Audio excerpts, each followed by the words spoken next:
Alright, good morning everyone. I am just waking up. I am like, oh my goodness. I am so tired from last night. We had like non-stop business all night. So I was carrying like, I don't know how many pounds of tubs of dishes, like over and over. So, I didn't do my weights yesterday and I'm like, now I know why I didn't do my weights because I had so much to do last night with dishes. So, what do I want to talk about? Okay, we can solve homelessness, guys. We can. I had put this comment on this rich channel, and somebody had said this to me. They're like, if every billionaire gave like 0.001 or something of their money, we could solve homelessness, and we could. Um, And someone said, how? How could we do that? Well, I've seen a couple programs, and there's one over here in Denver. And the thing is, what you have to do is they usually do like an intake, and if there's any drug problem, you're automatically going to get the help with drugs. If there's other issues, they kind of screen people for that, and then they have very, very nice housing, very nice upscale housing. People from restaurants, they come over, they owners of restaurants come over, they donate food. You would not believe, guys, how much waste is in the restaurant business. I mean, you would not believe how much gets thrown out and how much you could feed like an army. You seriously could feed an army with the amount of food that gets thrown out on a regular basis in a restaurant. So, I mean, if you had that, you had people at different levels of their work. Not everyone can work the same, right? So just like in this society, right? Except a little bit more grace. I mean, people would have more resources to help them.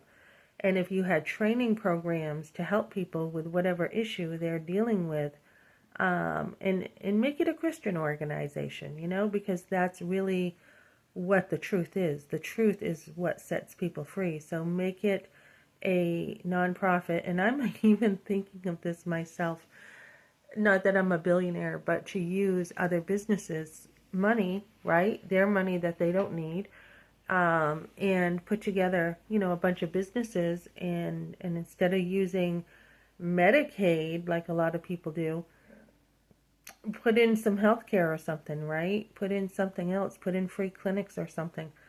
And then be able to what was I saying, just like have all the resources for a training program and use God's word, right? Because God's word, along with other things in life, will help people. So I mean, we could, if we set up nice housing and hired people to treat people with dignity, treat them right, good caseworkers that will treat people well, we could get rid of homelessness. We honestly could. And as I look over here where I am, I was told, Melissa, we are very relational over here in Colorado. Very relational. So I'm headed out to another business meeting in he just texted me and said, let's make it earlier, in like an hour or less. Actually, less than an hour. So I'm just getting up and I'm exhausted, but I am looking forward to meeting with this guy, and we are going to be talking business. But, it's true. I was told at the beginning, if you are not relationship oriented, if you just want to make a buck, come in here and make a buck, you're not going to make it in your business, because here in Colorado, they are so relationship oriented, and truly the heart of my business is to help people, and that is what they're looking for. And if you have two businesses that do the exact same thing, but you have a social impact, they're usually going to people will choose your business more because you're helping other people. So we want to be very relational. I've been doing a lot of one-on-ones, getting to know people. Had a great one yesterday. This lady was very knowledgeable about gut health. Amazing knowledge she has. So she helps people with that. So guys, yeah, we could definitely, just how we want to be treated, treat other people, right? We definitely could be solving homelessness very easily. And those who truly, I mean, not mental health gets thrown around for every little thing nowadays. It truly does. When I grew up, we didn't have this.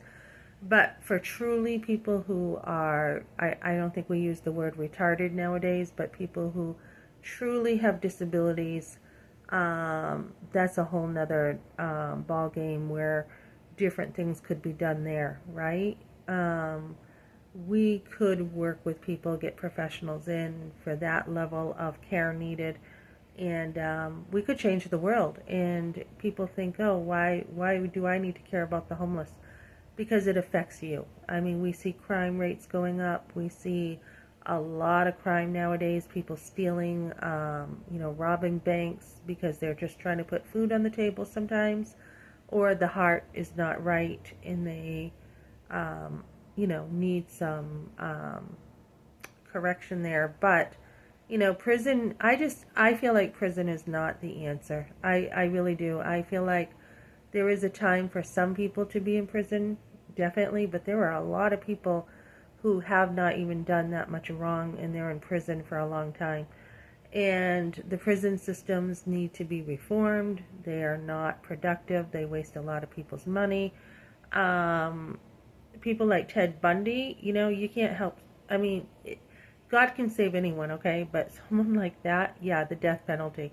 Death penalty. A lot of people are sitting on death row that should have been executed years ago.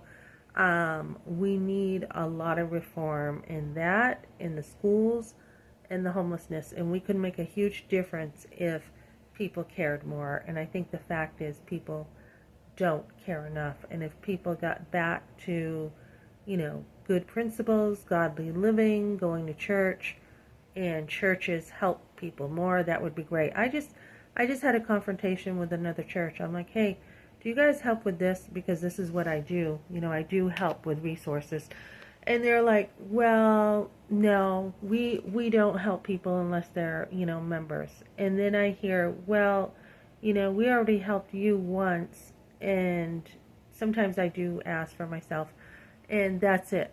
And I said, well, don't you get help every single week? Don't you ask for help every week, basically? Don't you get, so the hypocrisy is huge when churches don't help people, because every single week the churches get, they get offerings and ask for help. That money is to help people. It's not to say, oh, we are going to sit on it, or we're going to take care of ourselves and make sure the people at the top have a nice living while you all in the community don't get anything. When you help churches, it's to help other people. And churches should be transparent where the money's going. It shouldn't all be in buildings. It shouldn't. There are a lot of buildings around here and around the country that churches could use, and we could use for the homeless. We could fix up them. There's a lot of men who have a lot of skills. That's another thing we could do. They have a lot of contracting, construction, electrical, carpentry, plumbing skills. We could fix up some of the older buildings and make, different levels of buildings for people. We could make a lot of jobs with security, etc. And so there are a lot of solutions out there. It's just their hearts need to be changed so that they are willing to help other people.